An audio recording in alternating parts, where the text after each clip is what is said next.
আসসালামু আলাইকুম রহমতুল্লাহি ওবরকাতুহ। সম্মানিত দর্শক, আজকের যে শিরোনামটি আপনাদের জন্য নির্ধারণ করেছি, এই একই বিষয় নিয়ে দৈনিক বাংলাদেশ প্রতিদিন পত্রিকায় একটি সম্পাদকীয় লিখেছি। সম্পাদকীয়টি লেখার পর মনে হলো যে এই বিষয়টি নিয়ে কিছু কথা বলা যেতে পারে। পত্রিকায় যে কথা লিখেছি তার সঙ্গে হয়তো এখানে এই কথাগুলো মিলবে না, কিন্তু বিষয়বস্তুর যে গুরুত্ব, সেই গুরুত্ব যদি আপনারা অনুধাবন করার চেষ্টা করেন তাহলে বুঝতে পারবেন যে আমাদের যে রাজনীতি, সেই রাজনীতি কোথায় গিয়েছে, কোথায় গিয়ে পৌঁছে গেছে এবং আগামী দিনে কোথায় পৌঁছাবে। তার আগে আমি বলে নিই যে এখানে দুটো বিষয়, হাওয়াই চপ্পল এবং নাগরা জুতা। আপনারা যারা 70-এর দশকে শিশু এবং কিশোর ছিলেন তারা লক্ষ্য করেছেন যে শতকরা 99% লোক যারা জুতো পরতেন, এখানে হলো 100 জনের মধ্যে 90 জনই জুতো পরতেন না, আবহমান দরিদ্র বাঙালি। তারা ক্ষেত খামারে কাজ করতেন, খালি পায়ে মাইলের পর মাইল হেঁটে যেতেন। বাড়িতে বুড়ো মানুষ যারা রয়েছেন তারা বড়জোর খড়ম ব্যবহার করতেন।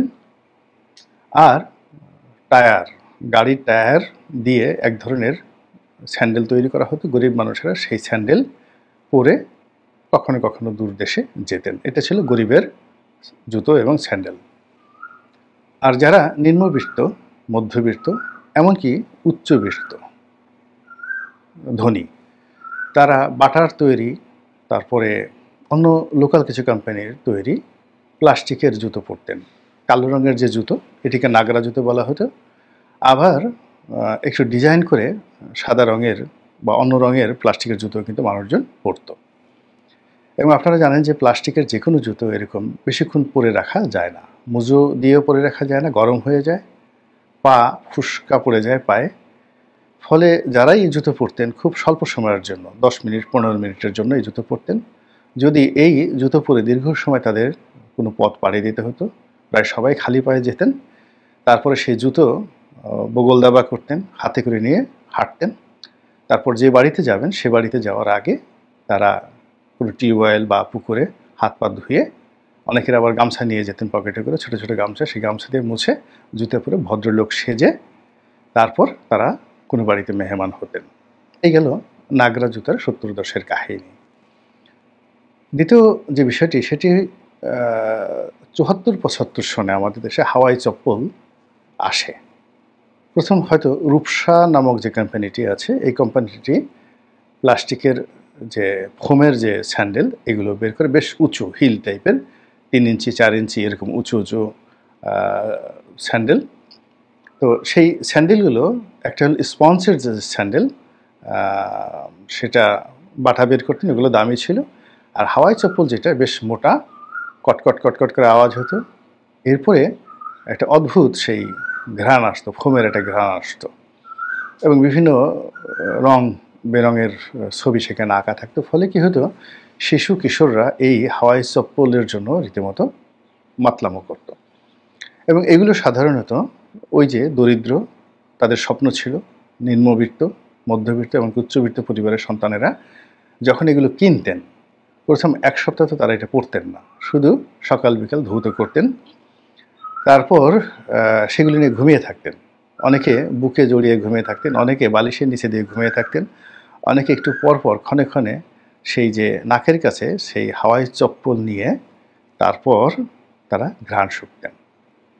তো এই গেল হাওয়াই চপ্পলের ইতিহাস। এখন নাগরা জুতো এবং হাওয়াই চপ্পলের সঙ্গে আমাদের রাজনীতির, বর্তমান রাজনীতির কী সম্পর্ক? প্রথমত হলো যে মানুষ যখন দুষ্প্রাপ্যতায় ভুগে এবং মানুষের কাছে যখন বিকল্প কোনো জিনিস থাকে না, এবং মানুষ যখন অভাবগ্রস্ত হয়ে যায়, তার চিন্তা এবং চেতনা যখন খুব দুর্বল হয়ে যায়, পৃথিবী সম্পর্কে তার কোনো খোঁজখবর জানা থাকে না। তো যেমন ধরুন, আমি যে সময়ের কথা বলছি 70-এর দশকে, তখনও পৃথিবীর সবচেয়ে দামি কোম্পানি বেইলি, সেই জুতা ইউরোপ আমেরিকাতে বিক্রি হতো। এখন সাধারণ মানের একটি বেইলি জুতার দাম 1 লাখ টাকা। এখন সেই সময় হয়তো 10,000 টাকা ছিল বা 5,000 টাকা ছিল, কিন্তু আমরা জানতাম না যে একটা চামড়ার জুতোর দাম এমন হতে পারে। এমনকি 50 টাকা 60 টাকা দিয়ে বাটার যে জুতোগুলো সেগুলো 73-74 সনে কেনার মতো দুঃসাহস আমাদের গ্রাম বাংলায় কারোরই ছিল না। শহরে যারা থাকতেন তারা নিয়ে আসতেন গ্রামের তাদের আত্মীয় স্বজনের জন্য, খুব বেশি সম্মান দেখানোর জন্য। ফলে কি হতো, কম দামি এবং ব্যবহার অযোগ্য, মানে 5 মিনিটের বেশি বা 10 মিনিটের বেশি পায়ে দিয়ে ঘুরলে যেখানে ফুসকা পড়ে যায় সেই ধরনের নাগরা জুতো, কিংবা 2-3 দিন পরার পর যে জুতোটা মানে যে চপ্পলটা একটা সাইড বাঁকা হয়ে যেত, রং উঠে যেত।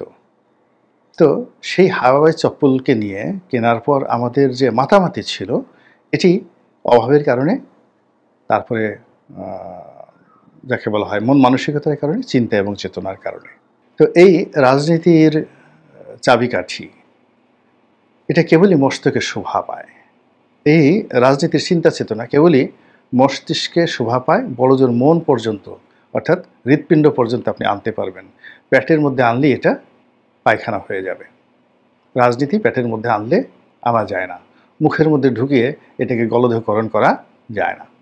এটি বায়বীয় মস্তিষ্কে থাকে, মস্তিষ্ক থেকে বড়জোর আপনি হৃদয়ের মধ্যে এটি আনতে পারবেন।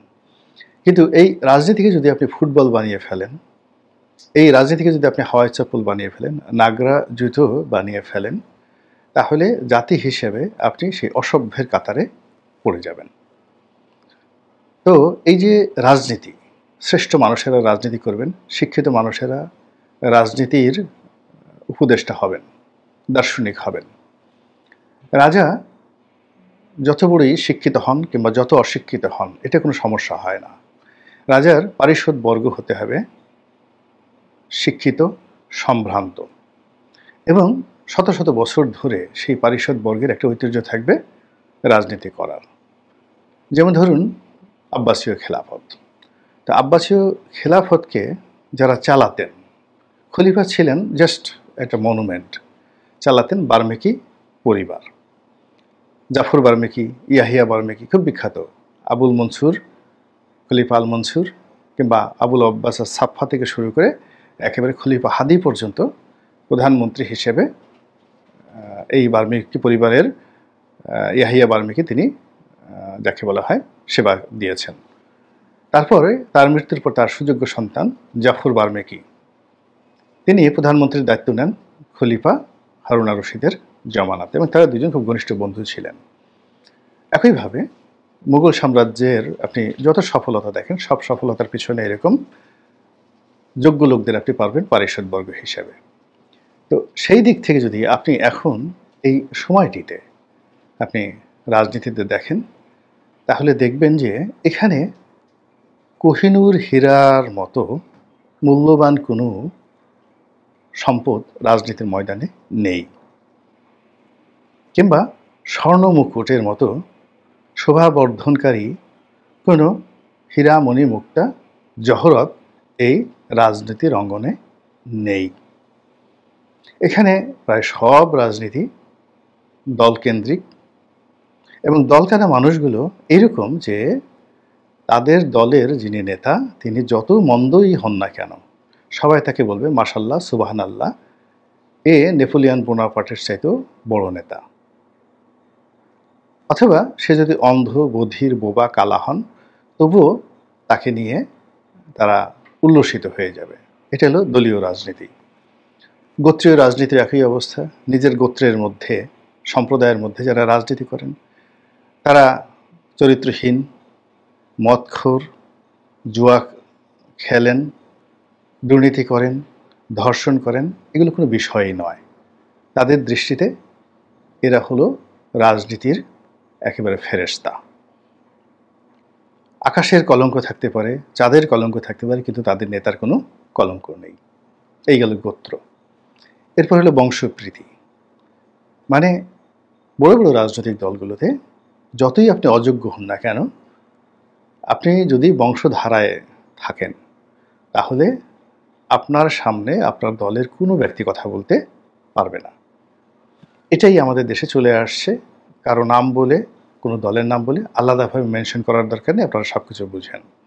কিন্তু এটা যতটা না ভয়াবহ, তার সাথে বেশি ভয়াবহ হলো, ধরুন এই যে গোত্রীয় রাজনীতি, ধর্মীয় রাজনীতি, তারপর দলীয় রাজনীতি, বংশীয় রাজনীতি, এই রাজনীতিতে যিনি প্রধান ব্যক্তি হন তিনি তার রুচি এবং অভিরুচি অনুযায়ী যাদেরকে বন্ধু এবং বান্ধব বানান এবং যাদেরকে মাথায় উঠান, তারা আমাদের এই সমাজে ওই যে 70-এর দশকের যে নাগরা জুতো অথবা হাওয়াই চপ্পল, এদের চাইতে এদের যে যোগ্যতা, এদের যে অভিজ্ঞতা, এদের যে রুচি, এদের যে অভিরুচি আমার কাছে বেশি মনে হচ্ছে না। ফলে কি হচ্ছে, একদিকে দেশের পাহাড় সমান সমস্যা, নেতৃত্ব দেওয়ার জন্য যুদ্ধ করার প্রয়োজন, তলোয়ার দরকার, সেই তলোয়ার চালানোর জন্য সেনাপতি দরকার। কিন্তু যিনি নেতা আছেন বংশগতভাবে, দলগতভাবে, গোত্রীয়ভাবে, তিনি বলবেন যে না, আমার জুলিয়াস সিজারের মতো, নেপোলিয়ন বোনাপার্টের মতো কোনো যোদ্ধা দরকার নাই, আমার জন্য একটা শিশু হলেই হবে যার একজোড়া নাগরা জুতা আছে অথবা একজোড়া হাওয়াই চপ্পল আছে। আমি হাওয়াই চপ্পল দিয়ে যুদ্ধ করে পৃথিবীর সবচেয়ে সেরা বাহিনীকে আমরা পরাজিত করব। আমরা নাগরা জুতো দিয়ে পিটিয়ে সেই ভারতের 32টি দাঁত আমরা খুলে ফেলব। আমাদের এত শক্তি। তো এই যে নাগরা জুতা টাইপের যে সকল আবর্জনা রয়েছে রাজনীতির ময়দানে, সেই আবর্জনাগুলোর যতটা না দায়, তার চেয়ে বেশি দায় হলো এই আবর্জনাকে যারা ধারণ করছে, এই আবর্জনা ধরে ধরে যারা চুম্বন করছে, এই আবর্জনাকে যারা বুকে জড়িয়ে ধরছে, যারা মাথার তাজ হিসেবে, মুখোশ হিসেবে যাদেরকে সম্মান করছে, আপনার কি মনে হয় এই যে নাগরা জুতা এবং হাওয়াই চপ্পলের যে রাজনীতি শুরু হয়েছে ক্রমাবনতি হিসাবে, মানে অবনতির যে সূচক রয়েছে, ধীরে ধীরে ধীরে ধীরে আজকের এই নির্মম এবং নিষ্ঠুর জায়গায় পৌঁছে গেছে, এর থেকে আমরা কি খুব সহজে মুক্তি পাব? আল্লাহ আমাদের সবাইকে হেদায়েত দান করুন এবং হেফাজত করুন। আসসালামু আলাইকুম রহমতুল্লাহি ওয়া বারাকাতুহু।